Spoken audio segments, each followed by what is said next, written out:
Aloha, fellow humans. What's going on? It's your transitional guide, Cassandra from the elevatedlifeexperience.com. And I am no medical professional. I just consider myself a life experimentalist here to share the things with you that I have learned along on my journey. And guys, I actually did want to just talk about transitions. I know I did just make a video yesterday about the energies for 2023 that we have coming in and just some of my release techniques. But honestly, just being in the midst of transition, and I finally found words to express when it comes to why it's important to be gentle with ourselves and to listen to ourselves, especially when we're in the midst of making a transition. Okay, so like we are constantly going through different transitions. At every point in our lives, we are either on our way into, in the midst of, or on our way out of a transition. So it's just what life is. It's all about changes and how we adjust to them. Now, there are many different types of transitions that we go on from day to moment, to be honest, hour to hour, through different cultures throughout the world that have spent time utilizing different signals within the seasons or within the environment or within their own bodies to represent a time of change and how to correlate with it.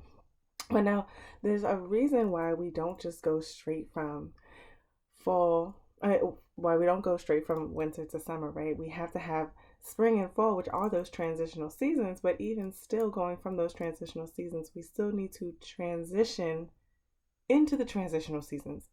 Okay. So it's not an easy task for us to automatically go from one thing to a completely different thing.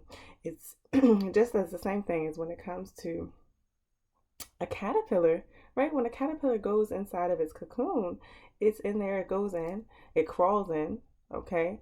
And when it comes out of the cocoon, because now it has a completely new form, there's a reason why it needs so much time for stillness to go within, because it has to understand not only the fact that it needs to rest because it is shaping and forming a brand new vessel, but it is also the mind that needs to correlate and move and maneuver this vessel as well to understand itself. Because as soon as that butterfly, that caterpillar turns into the butterfly and comes outside of the cocoon, it flies away.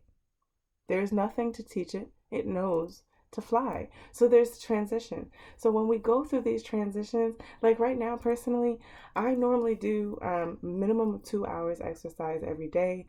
And then I'll have about 2 days a week where I will go from 4 to 6 hour exercise. And then I'll just use those times to piggyback through it throughout the time. But lately, as I've been going, because I personally understand that I am literally the way my mind views the world, I have now gained new information or occurred new epiphanies that knocks those ideas and that mindset that I once had off the table, creating a completely different identity for me. So it takes time to chip away at these different things and coming out on the other side as a completely different being, and having the understanding and the grief to also let go of who that was within every type of transition, even when dealing with um, connections that we have. It's this transition that we're making within ourselves where we no longer have this person in our lives and we're turning into a new person automatically because of it. So there's these transitions that we go through, and it's a lot. It's a lot on the body because the body is readapting, it's readjusting. It's a lot on the mind because the mind as well also has to reprogram. Okay, it's rewiring and reprogramming, and then the different impacts on the energy, on the emotions, on the spirit, on the way that we connect. So this is why it's so important to really take the time when being in periods of transitioning to do what you need to do. Okay, that doesn't necessarily mean put your life on stop. Follow what you need to do, but if things, but not like, for instance, now with my exercise, now that I have stopped, and now that I'm in this transition period, I work out more so like I've been doing maybe an hour, if that, every day. Instead of doing my 2 hours to 6 hours, I haven't done a 6 hour workout in a week now because my body's just too tired for it. It's trying to switch around its sleep schedule, like it's trying to make its adjustments that it needs to make. So it's important to just be gentle with ourselves. We're not the same person that we were yesterday, and we're going to be a completely different person tomorrow. And every step that we take along the way is valid. It's important.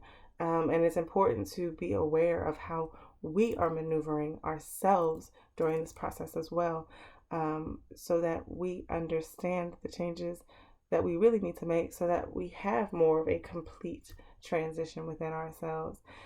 If there are any types of techniques that you feel like that you are missing or that you would like assistance or guidance on when harmonizing your mind, body, soul, and spirit in the midst of one of your transitions, please feel free to connect with me. But as always, guys, I am sending you my absolute unconditional love your way. And I hope that whatever moment it is that you are having at this exact very point in time, that you feel ready and ready to love yourself and be patient with yourself and ambitious enough to be the best you that you can be in every point of your life. Mahalo, guys.